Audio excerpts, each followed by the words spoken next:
शांति। आज 9 फरवरी 2022 है और आज के बाबा के साकार रूप से चले हुए मधुर महावाक्यों को स्पष्ट करेंगी आदरणीय आशा दीदी। ओम शांति दीदी। ओम शांति। बाबा ने कहा, मीठे बच्चे, सब दुखियों को सुखी बनाना ये एक बाप का ही फर्ज है, वही सर्व का सद्गति दाता है। शिव बाबा की ही महिमा है दुख हरता सुख करता। ये महिमा अन्य किसी देवता की या कोई धर्म पिता की नहीं है। तो ये काम जो है बाबा ही आकर के करते हैं। जब सारी सृष्टि दुखमयी हो जाती है और सब दुख का अनुभव करते हैं, तो दुखों से छुड़ाने की जो पुकार है वो बाबा सुन करके आते हैं और आकर के आत्माओं को ज्ञान दे करके दुख से छुड़ाते हैं। प्रश्न है, बाप अपने बच्चों को चढ़ती कला में जाने की कौन सी युक्ति सुनाते हैं? बाबा कहते, मीठे बच्चे, मैं जो सुनाता हूँ तुम उसे ही सुनो, बाकी जो कुछ सुना है उसे भूल जाओ, क्योंकि उससे तुम नीचे उतरते आए हो। इसमें बाबा ने कहा चढ़ती कला। तो चढ़ती कला होती है परमात्मा की मत से, श्रीमत से। जो कुछ हमने पढ़ा आज दिन तक मुक्ति के लिए, जीवन मुक्ति के लिए, गति सदगति के लिए, वो सब मनुष्य मत था। और मनुष्य मत जो है वो सदगति दे नहीं सकते हैं। तब बाबा कहते हैं कि आपको चढ़ती कला में जाना है तो मेरी ही मत पर चलो और कोई की मत पर। प्रश्न है आज दूसरा, कौन सा गुह्य राज तुम बच्चे समझते हो जिसमें सभी वेद शास्त्रों का सार आ जाता है? तो बाबा ने बताया है, ब्रह्मा सो विष्णु और विष्णु सो ब्रह्मा कैसे बनता, कैसे दोनों एक दो की नाभि से निकलते हैं, ये गुह्य राज तुम बच्चे ही समझते हो। ये सभी वेद शास्त्रों का सार है। ये बाबा बता रहे हैं हम बच्चों को कि कैसे ब्रह्मा सो विष्णु, मनुष्य देवता कैसे बनता है और देवता मनुष्य कैसे बन जाता है। ये गुह्य राज। आज हम कहते हैं हम दैवी संस्कृति के थे, लेकिन आज हम मनुष्य हैं, तो हम मनुष्य कैसे बन गए? वो देवतापना कहाँ चला गया? वो राज इसके द्वारा स्पष्ट होता है जो बाबा ने मुरली में समझा है। गीत है, नैनहीन को राह दिखाओ। बाबा ने कहा, मीठे मीठे अति प्यारे सिकी लदे बच्चे अर्थ तो समझते हैं। यूं तो बाप को सारे सृष्टि के बच्चे प्यारे ज़रूर हैं। बच्चे जानते हैं कि ये जो भी मनुष्य मात्र हैं वो परमपिता परमात्मा की संतान है, ईश्वरीय फैमिली है। फैमिली में सबसे जास्ती प्यार बाप से होता है जिसने बच्चों को रचा है। बेहद का बाप कहते हैं, प्यारे मीठे मीठे सिकी लदे बच्चे, 5000 वर्ष के बाद फिर से आकर मिले हो। कब मिले?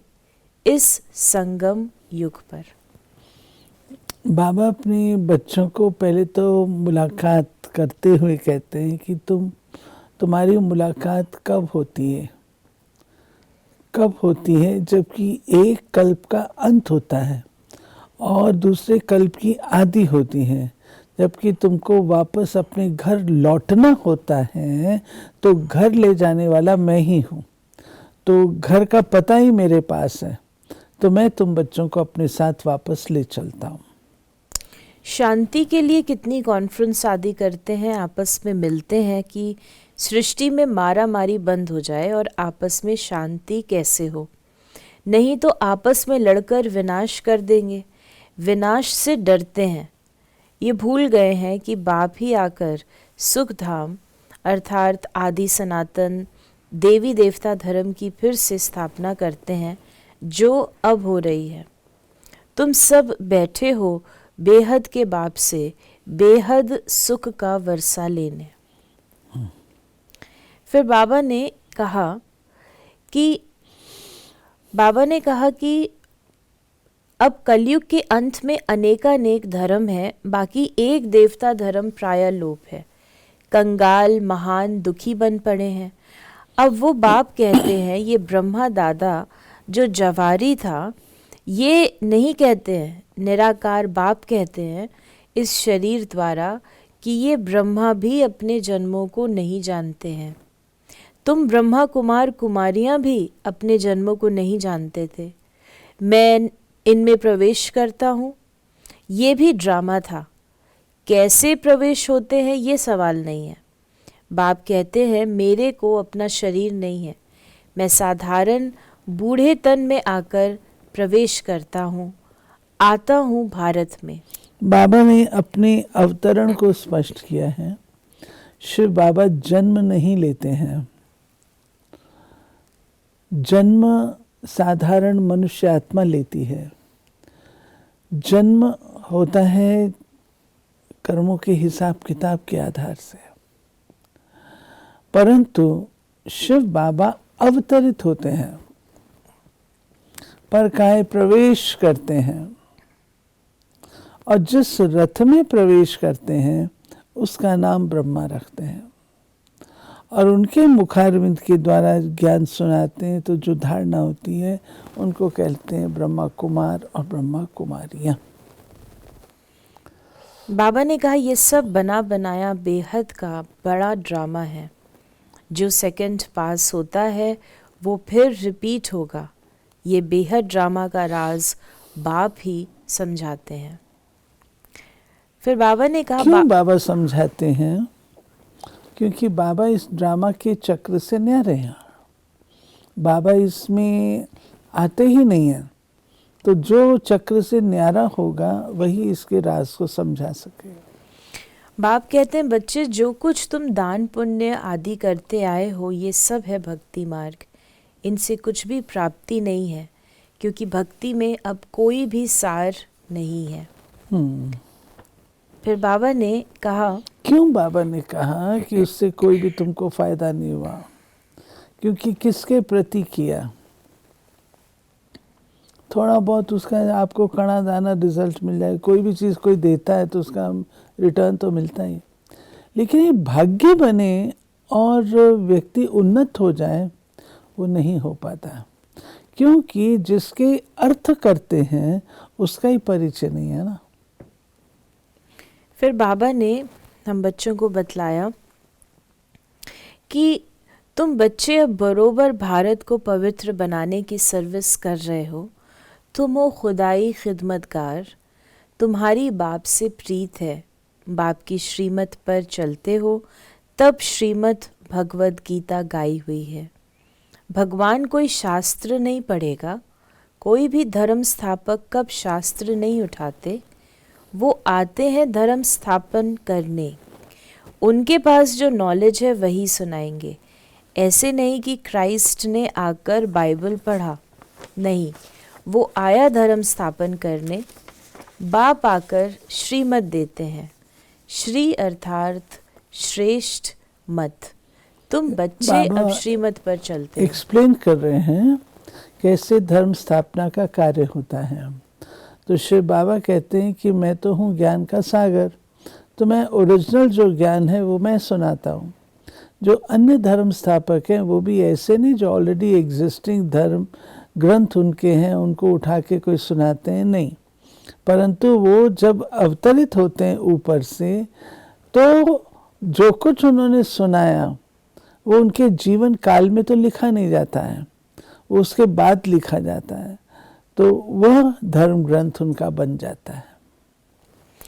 बाप कहते हैं बच्चे इस अंतिम जन्म में पवित्र बनो तो पवित्र दुनिया की स्थापना में मदद होगी।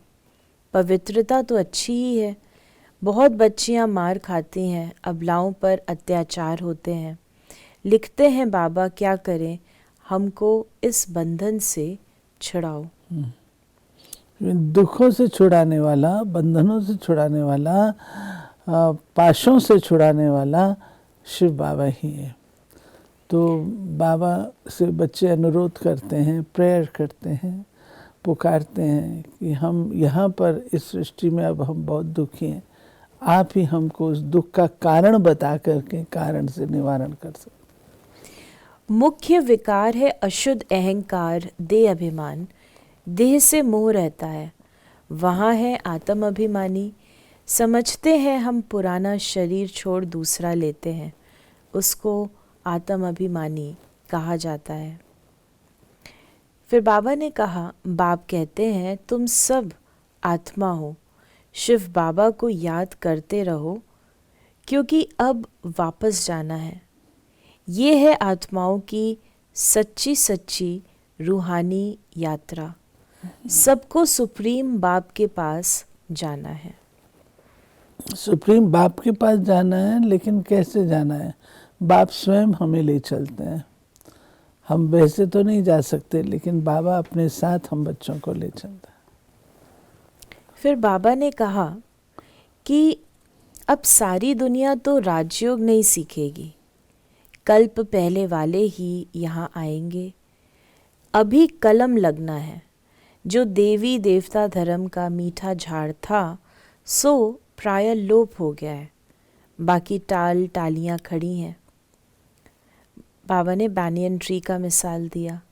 वैसे ही इस देवी देवता धर्म का जो फाउंडेशन है वो सड़ गया है। बाबा ने बताया है कि मैं जो आदि सनातन देवी देवता धर्म की स्थापना करता हूँ वो 2500 साल तक तो आराम से चलता है। उसके बाद फिर धीरे धीरे उसमें कमज़ोरी आती है, उसकी शाखाएं प्रशाखाएं निकलनी शुरू होती हैं। जो शाखाएं प्रशाखाएं निकलती हैं, वो बाबा ने बनियन ट्री का एग्जाम्पल दिया कि कैसे जो मेन जड़ है, मेन तना, वो गुम हो जाता है, परंतु अन्य सब खड़े रहते हैं। तो ऐसे ही बाबा कहते हैं मूल धर्म ये था, उससे निकले बाकी सारे धर्म, वो सब तो खड़े हैं, लेकिन जो मूल है वो खत्म हो गया। ये नाटक बना हुआ है, सबको अपना अपना पार्ट मिला हुआ है। आत्माएं सब एक जैसी हैं, इनमें कोई फर्क नहीं है।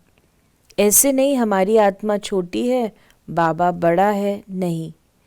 आत्मा छोटी बड़ी नहीं होती। आत्मा 84 जन्मों का पाठ फिर से रिपीट करती है, उनकी कभी एंड नहीं होती। एक आत्मा कितनी सर्विस करती होगी, वो अविनाशी पाठ कभी मिटने वाला नहीं है।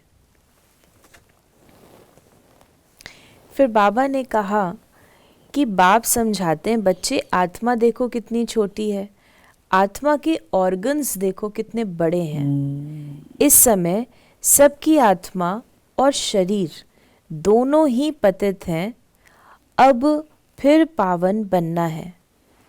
तुम अव्यभिचारी बनो, एक से ही सुनो, एक को ही याद करो। ओहो बाबा, आप तो बड़ी कमाल करते हो, कैसा ज्ञान सुनाते हो, और किसकी ताकत नहीं जो ये नॉलेज दे सके।